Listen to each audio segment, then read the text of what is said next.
So it's time to buy a house, but you don't have a lot of money for a down payment and you don't think you can afford a single-family home. You thought about buying a condominium or a townhome, but all you've heard is condominiums are bad investments and you don't want to deal with an HOA. In today's video, we'll take a deep dive into the myths versus reality of buying a condominium, and we'll deal with HOAs and more.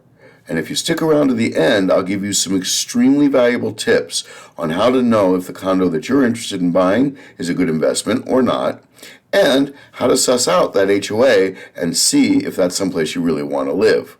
But before we get into the video, do me a favor and leave a comment. Like, share, and subscribe, because here we go.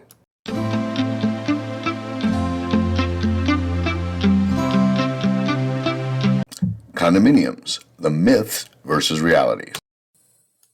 How's about investing in condominiums? It's safe. Condominiums. Safe investment? I don't think so. I know many think that a condo is a more affordable option, but nowadays condos are getting a pretty bad rap and they're not so affordable. I'm going to tell you why I think you should never buy a condo.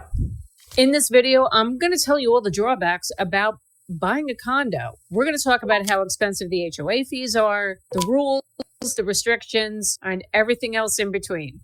Okay, so most people, in fact, most realtors will tell you the exact same thing. Homeowners associations are expensive and they're restrictive, so you shouldn't do it. But is it true? Well, for the most part, the reality is it's a myth. Why? Because when you buy a single-family home, you have expenses that you simply don't have with a townhouse or a condo, such as the water bill, which can be much more expensive, the homeowner's insurance, which is always more expensive with a single-family home, and most importantly, the maintenance, which for the most part is covered by the homeowners association, and that more than offsets the fee of the homeowners association. And with regards to the restrictive nature, not all HOAs are created the same. Some are lenient, some are strict, some are in the middle. So how do you know? Well, number one, when you buy a townhome or a condo, you get a copy of the CC&Rs, Covenants, Conditions, and Restrictions, better known as the rules. You also get the budget to see how they're doing with the money that they're taking in, and you get the minutes, which tells you at each HOA meeting what they've decided to do with regards to maybe they're going to have an assessment, or maybe they're going to raise the dues, etc. Which when they do that, the HOA is invited to the meetings. And since you're an owner, you're automatically a part of the homeowners association. And based on the rules, the budget, the minutes, you can get a feel of the personality of this homeowners association. So you should read them very carefully. And if you feel that this homeowners association is too strict, don't buy the home. Condominiums can actually be very good investments. Everybody knows that I love single-family homes, but a lot of people ask, what about condos? What about townhomes? What about duplexes and triplexes? There's so many different kinds of real estate, and the truth is they all perform differently. Today, we're going to focus on condos because we have this huge crisis of a housing shortage, and a lot of people are wondering, you know what? Single-family is also kind of expensive. It's not very affordable. Maybe it's time maybe the era of condo investment has begun. So why are we even talking about condos in the first place? Well, it's because we have huge problems in our economy. Check it out. Right now we have persistent inflation, and what it does is it erodes the value of your dollar, which basically means when you buy stuff like real estate, you need more dollars to buy the same thing that you used to get for less dollars. On top of that, we have high interest rates. We literally had a decade since 2008 of like free money. It was like 3% loans, 4% loans. And it's like, that was so amazing, but we got acclimated to it. And so in the last 2 years, when rates came up to like 6, 7, and 8%, everyone freaked out. They thought it was the end of the world because that does translate to a much higher mortgage. And fortunately, there's all sorts of forecasting on the rates coming down this year. It has started, but it's really lent a big problem into, well, I wanted a home for my family. I wanted to buy a single family home, but it just got priced out of my range. On top of that, we have inventory problems. It's like, we would like to buy a house, but I'm looking and I can't see any houses. So should I look to something like condos and townhomes because there's an overage of them? So is a condo or a townhome a good investment or not? Well, the truth of the matter is, when it comes to residential real estate, there's no such thing as a bad investment. It's all relative.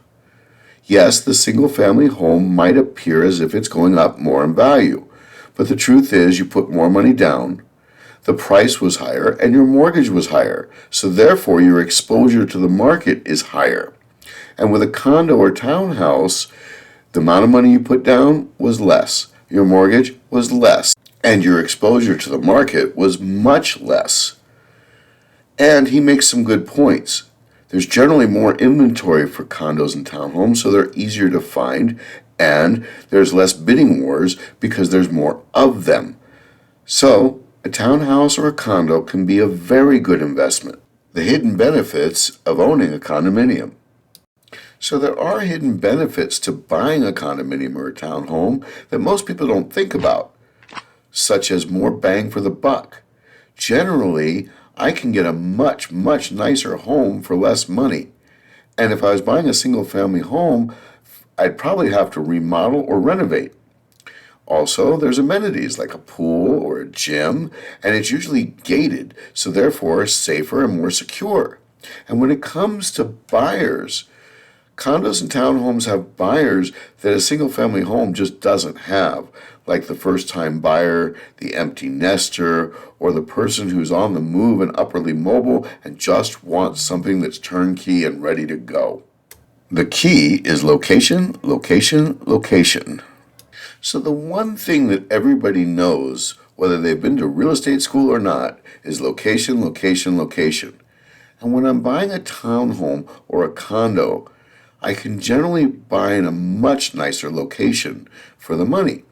So if I wanted to buy a single-family home in an upscale neighborhood, I might have to spend as much as 2 or 3 times more to get a single-family home, and that's another benefit to a condo or a townhome. And in a location like Los Angeles, where the median house price is over $1.2 million, a townhome or a condo might be the perfect stepping stone to getting into the real estate market, and then using the equity when I sell it to move up to the next home. So in conclusion, buying a townhome or a condo can be a very smart decision and a very good investment, but it's not for everybody, but it could be for you. So here's some tricks and tips. So the first thing I tell my clients is, you should Google and Yelp the Homeowners Association and the management company. That way, you'll know if there's any complaints, if they're hard to work with, or if they're a little jerkish. And if so, you may not want to buy that particular condo or townhome.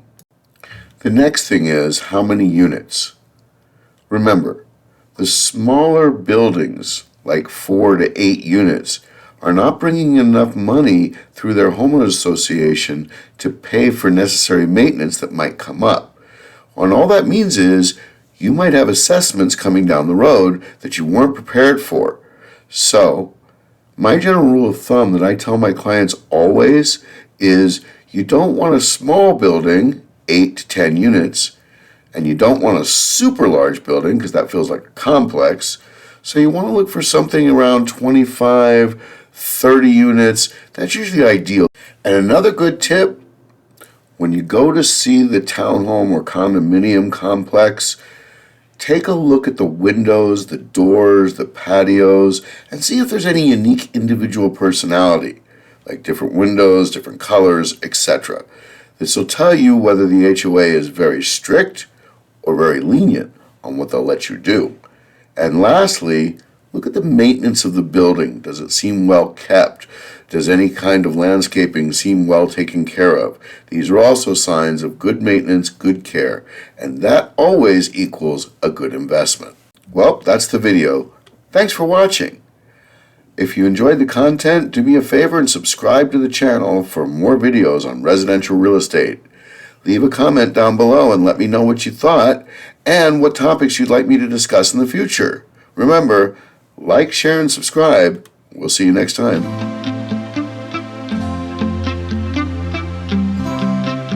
Click here for more videos on residential real estate.